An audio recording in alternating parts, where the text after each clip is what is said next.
Well, what's going on? This morning, driving my kids here to their aunts, their tias. We saw a guy almost hit someone in a park, in a crosswalk. The light turned green when we went to walk, and the guy almost ran her over. And it gets you thinking about this obsession we have with our phones and screens, and it's just really sickening. And yeah, it's really ironic that I'm making a video to this very screen, and guilty as charged, man. I find myself getting pulled in by the technology, and after a while I start to feel like I don't like how I feel after staring at a screen for a long time. It's kind of it's sort of an unhealthy feeling. And I have a big phone protector on the back of my, that helps smooth out that energy. But look at this. I'm looking at this guy in the rear view. I think he's looking at my bumper stickers. Yeah, those are chemtrails. Yeah, and speaking of chemtrails, we're being sprayed like absolute bugs. And we're having these days where it's like rain, and then no rain, and then rain, and then spraying, and then rain.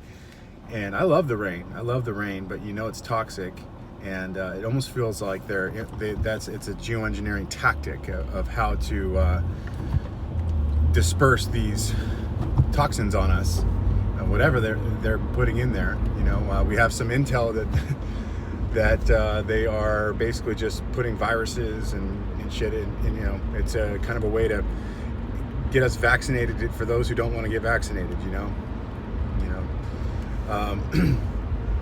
Let's see what else is going on. So tonight we have a city council meeting where they're going to have 5G on the agenda. There's going to be an engineer there who I've seen multiple times. This guy Hammond from Sonoma. He is a consultant for Verizon, and he basically says that 5G is okay, and we have a bunch of studies saying it's okay, and it's completely false. He doesn't have any studies showing long-term health and safety effects of millimeter waves on the humans, environment, insect, bees, animals, etc.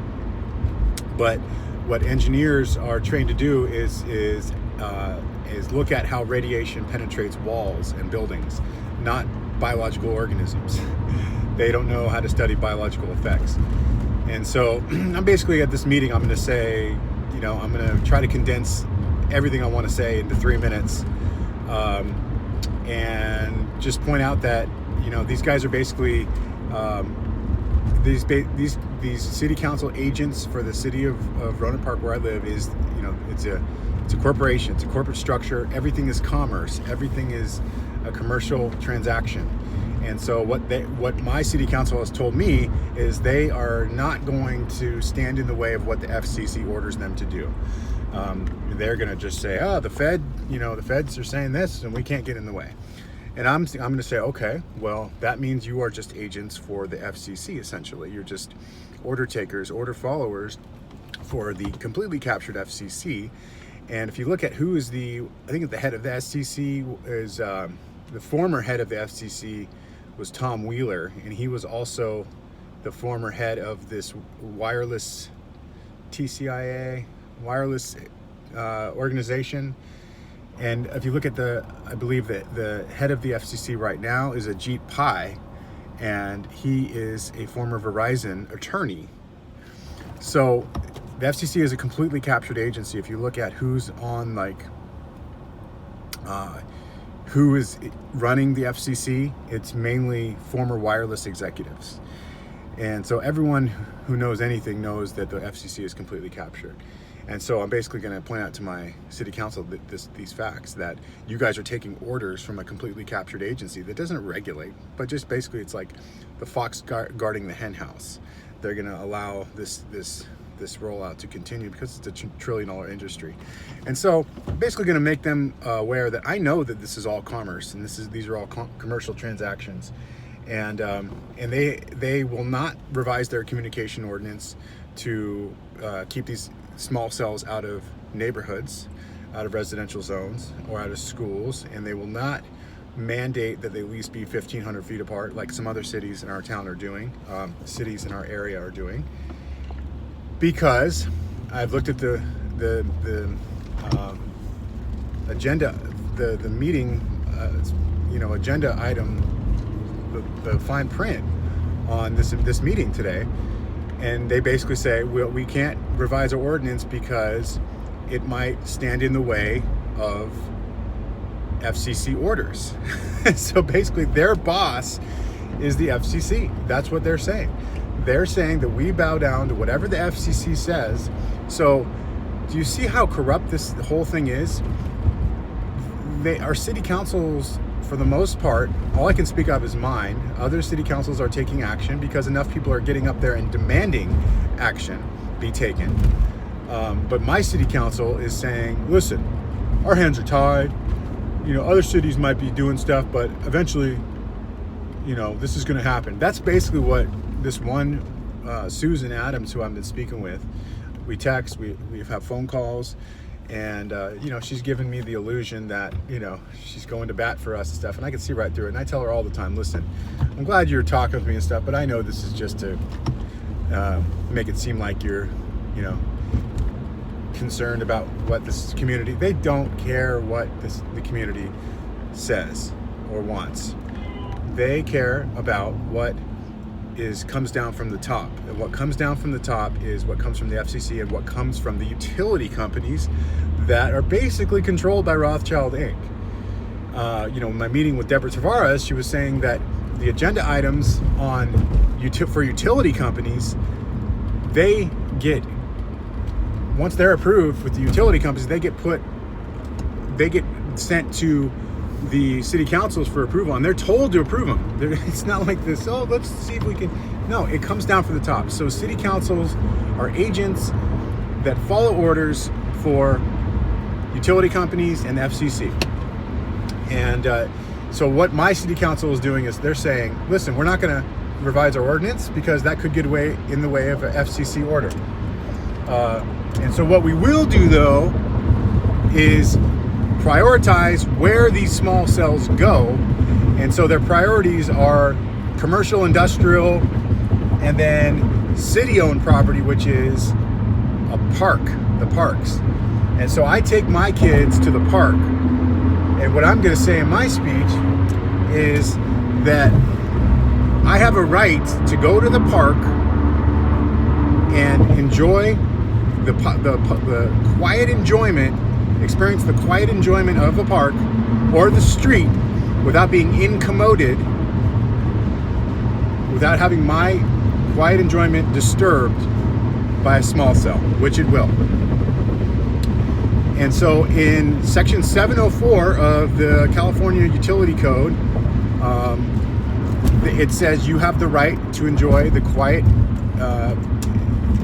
peace and enjoyment of the street, walk down the street. You have, and also, like, what about the handicapped people? What about the people who are EMF sensitive? What about people who can't be around radiation like that? They have the right to go to the park or walk down the street and not have their quiet enjoyment incommoded. And so these are basic human fundamental rights that are being stomped on by the FCC, by utility companies, by our city councils, because it's all commerce and we're just all chattel. Once we, once we identify as the all caps name on our birth certificate, then we are basically saying we are that straw man and we have no rights, because commerce can only be conducted between fictitious entities.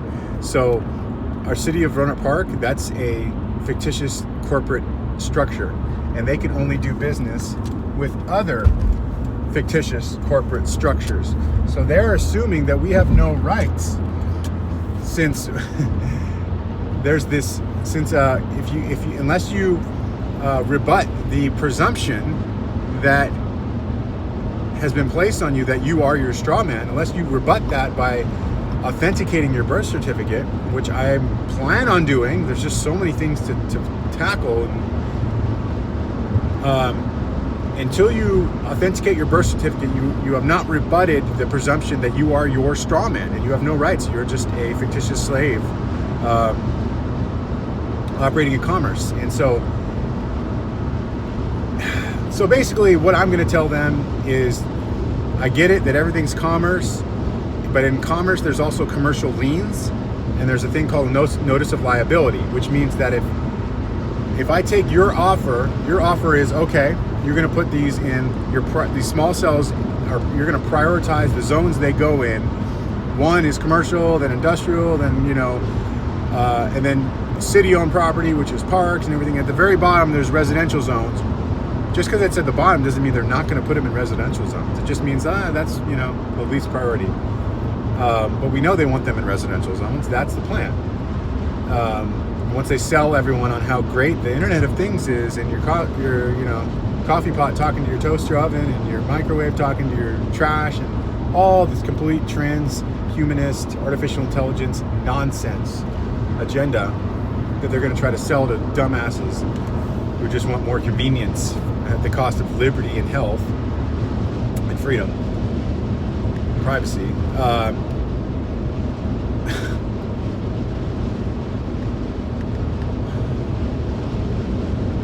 So that's where it's headed. And I'm basically going to tell them that if we take your offer, we don't accept your offer of putting these in these priority zones and rolling it out. Here's our counter offer, and the counter offer is the notice of liability, which says that we see your offer, but we're counter offering. We don't accept that offer. We don't want this in any of these zones. We have the right to quiet enjoyment of our parks and streets without being incommoded.